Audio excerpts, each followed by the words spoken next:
According to Games Workshop, the future is grim. In about 38,000 years' time, they predict mankind will be in a state of perpetual war with aliens and occult forces. And it has no hope of winning. So, something to look forward to then.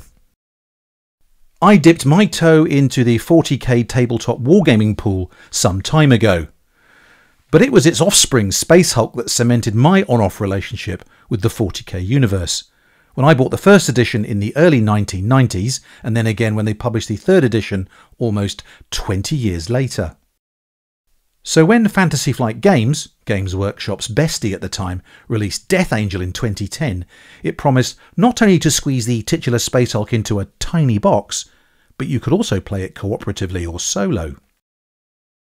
But how did they manage to carry out this near impossible feat of transmogrification and get it all in a box 93.39% smaller than the original? I did the maths. If you guessed cards, you were right. It's cards. The game revolves around the rather clever idea that rather than having the Space Marine stomp down corridors as per full-size Space Hulk, they are in a fixed formation. Each of them represented by one of these double-sided cards, and all the other elements of the game move in relation to them. They enter the Hulk via a particular void lock depending on the number of players. It defines the starting terrain and the number of additional locations they need to travel through to reach the objective. It also tells you how many Gene Stealer swarms are on the left and the right hand side of the formation. The heroic Terminator Marines are divided into two-man combat squads, each of which has their own set of 3 action cards. The order you use them in may not on first viewing seem important, but they will be in later turns. As once played, you have to wait until the next turn before you can use them again. Do you attack now or wait? Marines can give each other supporting fire depending on range. Maybe a Marine needs to move or change facing.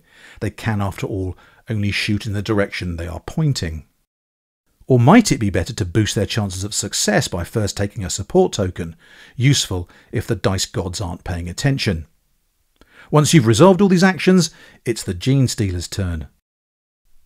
The dice tells you 2 things before you even throw it. The Marines have a 50-50 chance of killing a Gene Stealer, only half the dice faces have skull icons, and you can't afford swarms of Gene Stealers to get too large. When they attack, you need to roll higher than the number facing off against the Marine. Otherwise, it's scratch one battle brother. At the end of the turn, you flip over the top card of the event deck. These can aid the beleaguered Marines or kick them where it hurts. It also brings more bad guys into play and tells you where to move them relative to the Marine formation.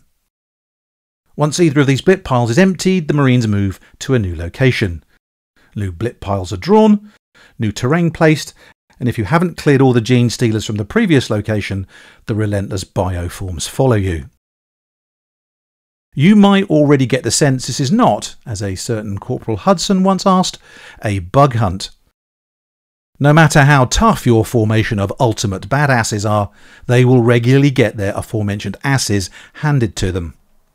And I haven't even mentioned Broodlords. Think of them like the Queen in Aliens, only there's 2 of them in the box. And yes, the Aliens references are deliberate. It all makes you wonder if the prefix Terminator in Terminator Marine in fact refers to the fate of the Marine, not the enemy. I'd recommend having some champagne on ice ready to pop open on the rare occasion you do win, as you will feel like celebrating. I'm not sure a beer shows enough deference for such an infrequent occasion. The rulebook, while small, is far from being perfectly formed, and makes your first few attempts to get the hang of the game harder than it needs to be. I guess that's why we have Board Game Geek. And if you've not played Death Angel before, I heartily recommend watching Modern Cardboard's explanatory YouTube video, and then using the rules for reference. They'll then make much more sense. There's a link in the description. I might be wrong, but I can't escape the notion that Death Angel, despite being as good as it is, and it is very, very good, it has niche appeal. Also, Fantasy Flight Games and Games Workshop ended their 8-year dalliance back in 2016, making much of their combined output now highly collectible. That's not to say, if you're patient, you can't find the core game for a reasonable price.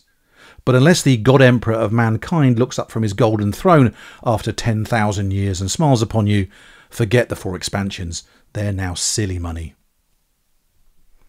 In conclusion, Death Angel Space Hulk. Small but mighty.